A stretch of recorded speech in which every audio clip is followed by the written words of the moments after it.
wabarakatuh.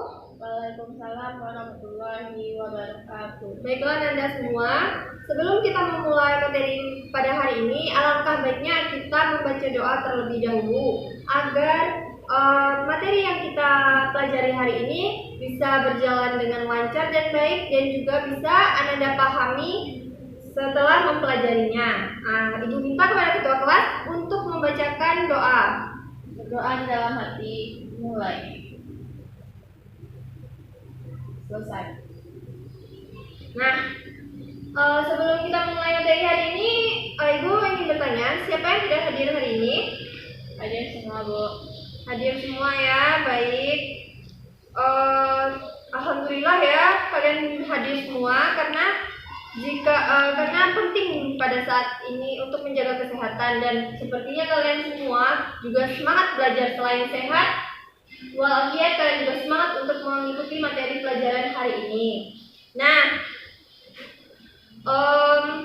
sekarang sebelum kita melanjutkan materi pada hari ini, Ibu ingin bertanya, Ibu ingin mereview materi pada minggu lalu. Ada yang tahu materi kita minggu lalu apa? Ada yang masih ingat? Tentang korosi, Bu. Ya, pada materi minggu lalu kan kita sudah mempelajari apa itu pengertian korosi dan proses terjadinya korosi. Nah, Ibu minta pada salah satu kalian untuk menjawab pertanyaan Ibu, yaitu ada yang bisa ingin menunjuk tangan. Pertanyaannya, pengertian dari korosi itu sendiri apa? Baik, silakan menjawab. Korosi merupakan kerusakan atau degradasi dari akibat logam dengan lingkungan yang bersifat korosif, sehingga terbentuk zat padat berwarna coklat kemerahan yang bersifat kaku dan berpori. Nah, ya, baik, bagus sekali jawaban Anda. Itulah jawaban kalau dari anak kimia ya, korosi itu apa. Kalau korosi orang biasanya kan cuma ngomong, kalau yang belum belajar kimia pasti ngomongnya itu cuma karatan. Nah, dan pengertiannya pun kurang tahu. Kalian pun juga sudah tahu, kemarin sudah mempelajari itu proses bagaimana proses terjadinya korosi.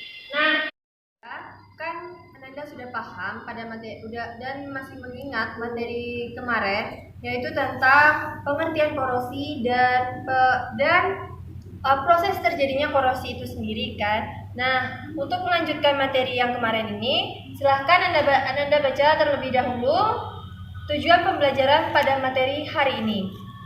Tujuan pembelajarannya yaitu peserta didik dapat menentukan faktor yang mempengaruhi laju korosi serta dapat menjelaskan 4 faktor yang mempengaruhi terjadinya korosi. Baiklah Nanda, tadi kan dari salah satu teman kalian sudah membacakan tujuan pembelajaran pada hari ini. Jadi materi kita hari ini yaitu faktor-faktor terjadinya korosi. Nah, apa materi kita hari ini Nanda? Faktor-faktor terjadinya korosi, Bu.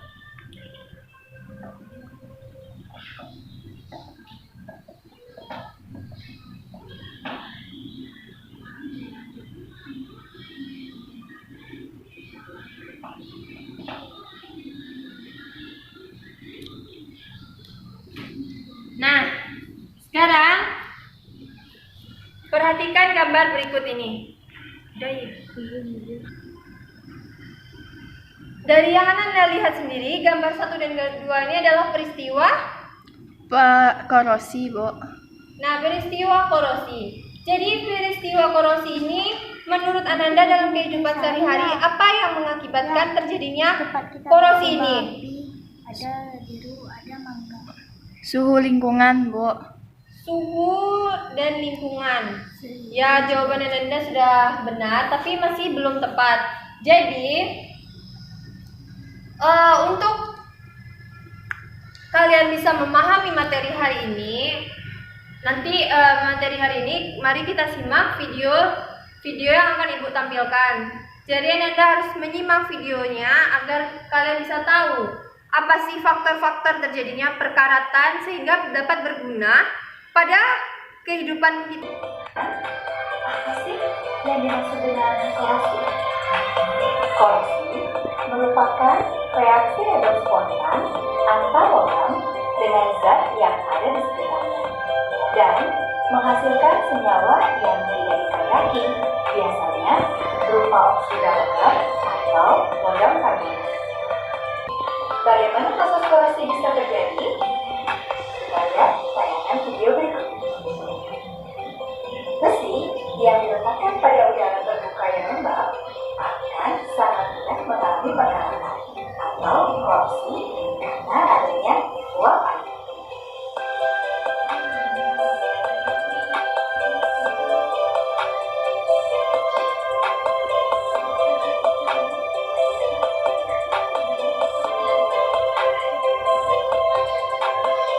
Korosi yang terjadi pada logam, misalnya merupakan proses elektrokimia. Pada besi tersebut akan membentuk bagian yang bertindak sebagai anode, yaitu tempat terjadinya oksidasi, dan bagian yang bertindak sebagai katode, yaitu tempat terjadinya reduksi terhadap molekul atau uap air. Reaksi terjadinya korosi dapat dilihat sebagai berikut. Di anode, logam besi teroksidasi menjadi ion Fe2+ dan melepaskan 2 elektron. Sementara di katode, 2 molekul air akan bereaksi dengan molekul oksigen dan menangkap 4 elektron membentuk 4 ion hidroksida. Faktor-faktor apa saja yang mempercepat terjadinya proses korosi?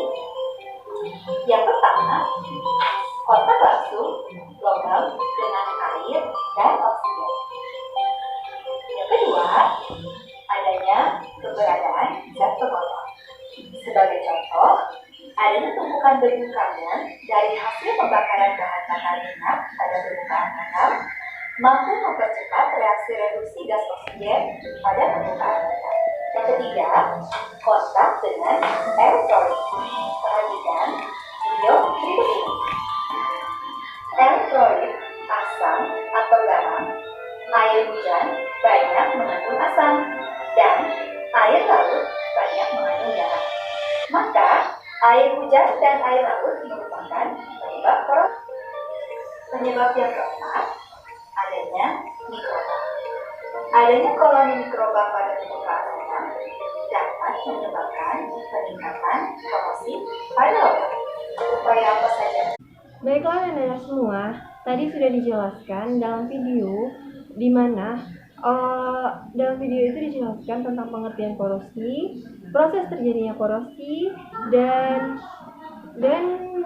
faktor-faktor yang mempengaruhi terjadinya korosi. Nah, untuk pengertian dan faktor-faktor mempengaruhi korosi ini sudah kita bahas pada materi sebelumnya. Jadi sebelum memulai pelajaran pada hari ini, kita sudah mereview materi pada materi sebelumnya. Jadi Ananda, Ibu harap sudah lebih hafal dan paham mengenai proses pengertian dan proses dari korosi itu sendiri, dan pada materi untuk materi kita yang hari ini khususnya yaitu faktor-faktor yang mempengaruhi korosi. Sebenarnya faktor-faktor yang mempengaruhi korosi ini banyak, tapi yang paling umum untuk kita ketahui yaitu ada 4. Nah, dalam video yang sudah Ibu perlihatkan tadi Ananda, jadi apa sajakah faktor-faktor yang mempengaruhi korosi? Baiklah Nanda semua, coba perhatikan slide PPT yang Ibu perlihatkan ini. Pada gambar pertama sudah dijelaskan dalam video, di mana dalam video juga dijelaskan tentang faktor yang mempengaruhi terjadinya korosi. Dan menurut Ananda, gambar ini termasuk faktor apakah? Faktor air dan kontak dengan udara, Bu. Benar, tepat sekali. Kemudian gambar kedua. Gambar kedua termasuk faktor apa? Faktor penumpukan zat-zat kotor, Bu. Benar. Untuk gambar ketiga merupakan faktor apakah, Nanda? Elektrolit atau garam, Bu, di mana air laut dan air hujan merupakan faktor dari korosi, Bu. Benar sekali. Baiklah Nanda semua. Jadi dalam gambar 1, gambar 2, dan gambar 3 sudah Nanda pahami dalam video bahwa gambar-gambar tersebut merupakan salah satu contoh dari faktor-faktor yang mempengaruhi korosi. Nah, jadi kalau yang dari Anda lihat dalam video, faktor yang mempengaruhi korosi itu ada 4, 1, 2, 3, dan 4. Yang pertama tadi kata Ananda adalah dengan kontak langsung. Kontak langsung dengan air dan udara. Yang kedua dengan penumpukan zat kotor.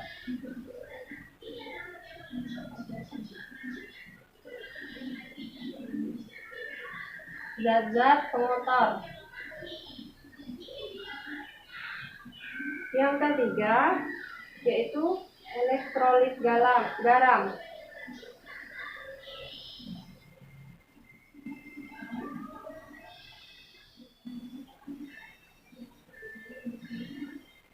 Dan yang keempat mikroba.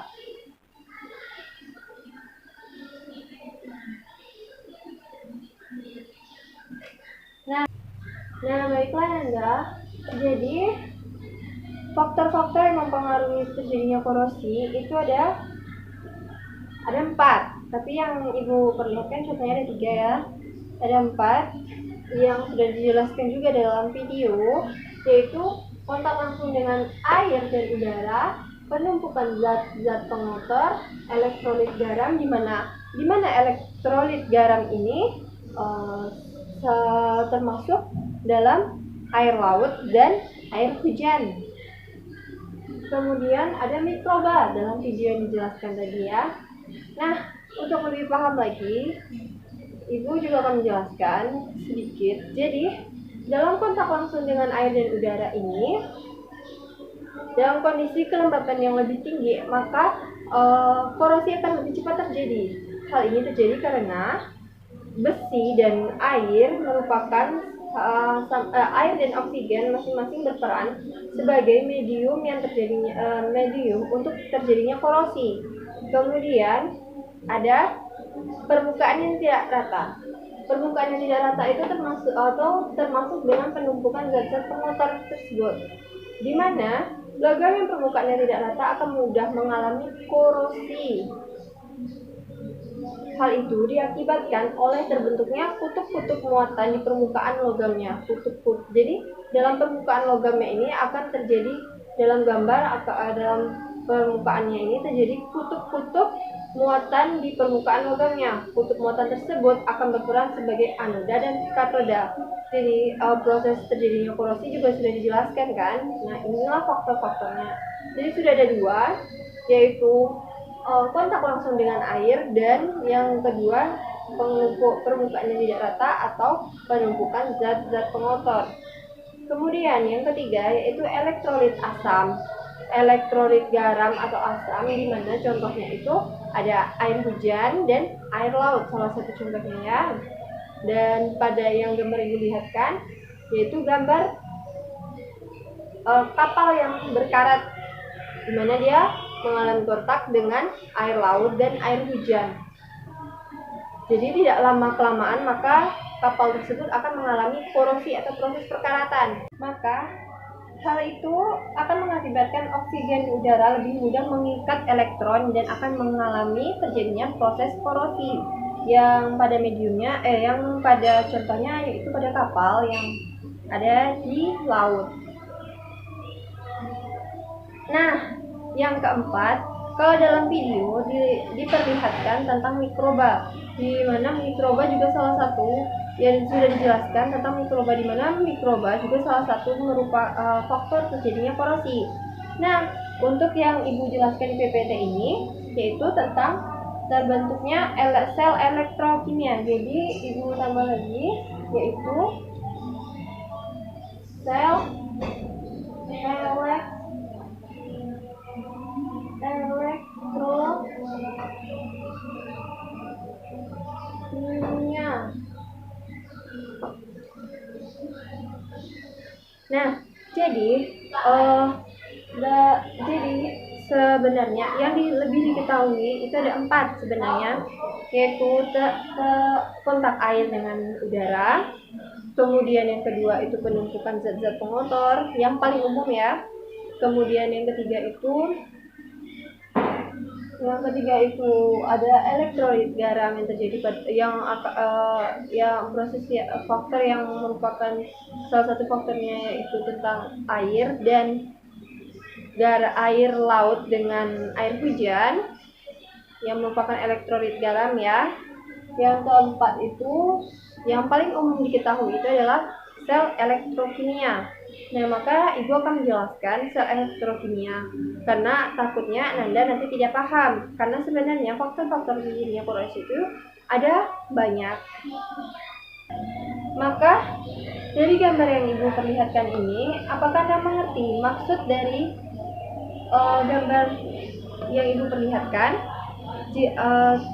Apakah Ananda, jika ada yang tahu silahkan Ananda bisa menjawabnya. Dalam gambar yang diperlihatkan terdapat 2 logam yang berbeda, Bu, yang dapat di mana 2 logam yang berbeda ini dapat mengakibatkan terjadinya korosi, Bu. Dari pengamatan Ananda itu sudah benar, karena dari gambar yang terlihat bahwa terdapat 2 logam yang berbeda yang dapat mengalami terjadinya korosi. Hal ini mengapa terjadi? Karena dalam terbentuknya sel elektrokimia ini dilatar belakangi oleh adanya 2 permukaan logam yang saling bersinggungan. Jadi 2 logam yang Ibu perlihatkan tadi, 2 logam yang saling bersinggungan, sehingga dia mengalami proses sel elektrokimia, di mana permukaan logam yang bersinggungan ini memiliki perbedaan potensial elektroda yang berbeda. Jadi 2 logam yang berbeda ini memiliki beda potensial yang berbeda. Nah, itu akan menyebabkan terbentuknya sel elektrokimia. Saat terbentuk sel elektrokimia, logam dengan potensial elektron lebih rendah akan melepaskan elektron sehingga terjadinya oksidasi dan akan mengalami proses korosi. Nah, Nanda semua sudah paham. Jadi yang Ibu jelaskan dari video dan PPT sudah lebih semoga Ibu harap Ananda lebih paham. Dan untuk membuktikan Ananda sudah paham atau tidaknya,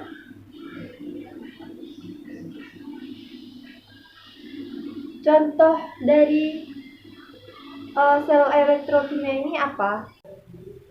Sepertinya Ananda semua masih kurang peka terhadap lingkungan ya, sehingga Ananda masih belum bisa mengaplikasikan contoh-contoh dari faktor terjadinya korosi.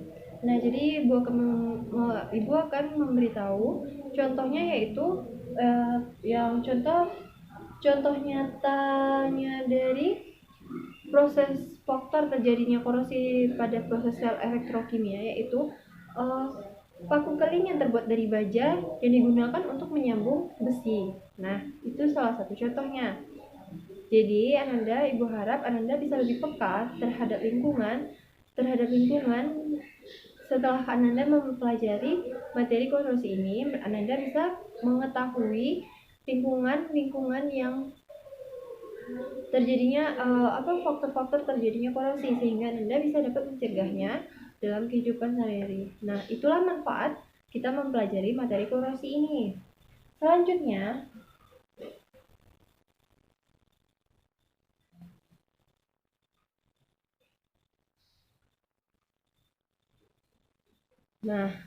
baiklah. Selanjutnya,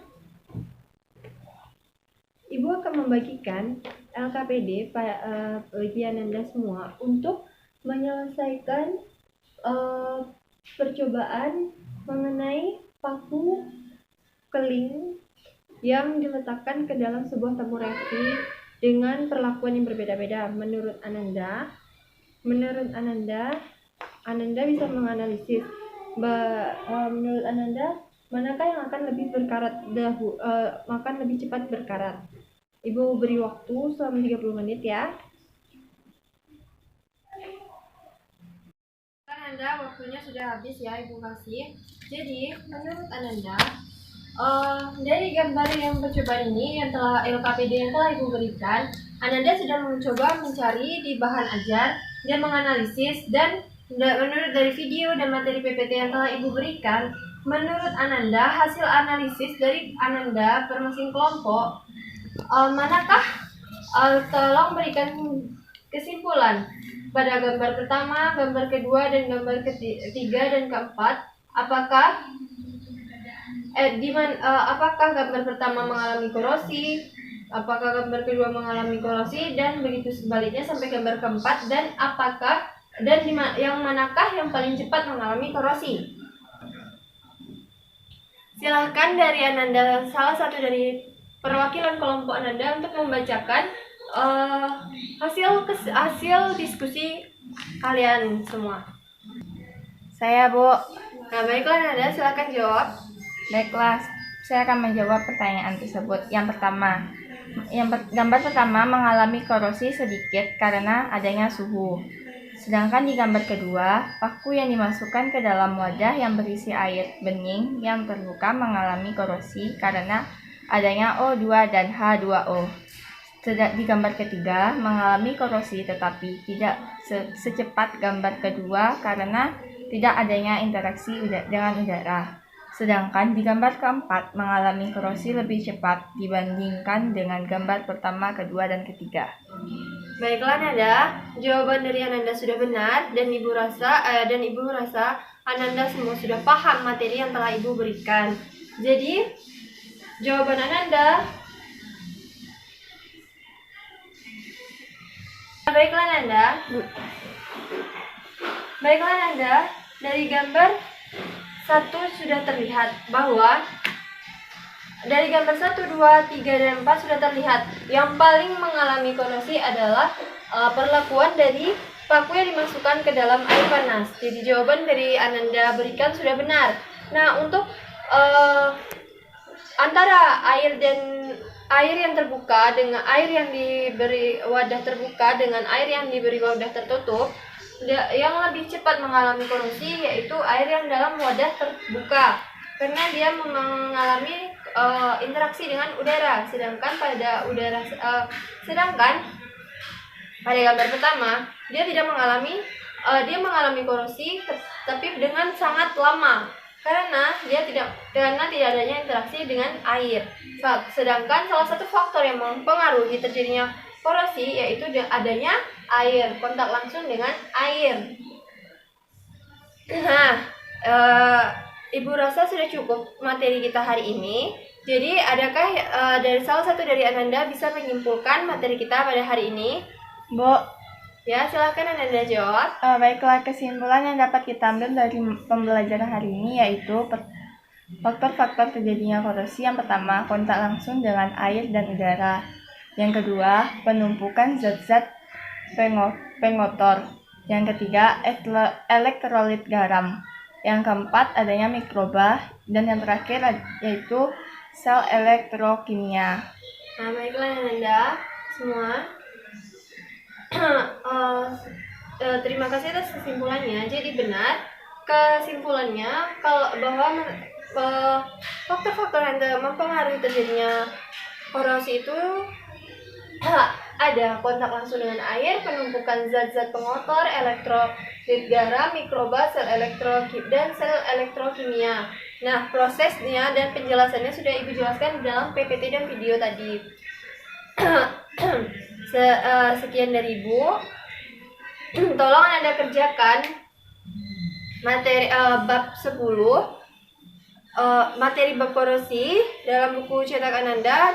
Kerjakan dari nomor 1 sampai nomor 20 dan silahkan Anda baca untuk materi selanjutnya yaitu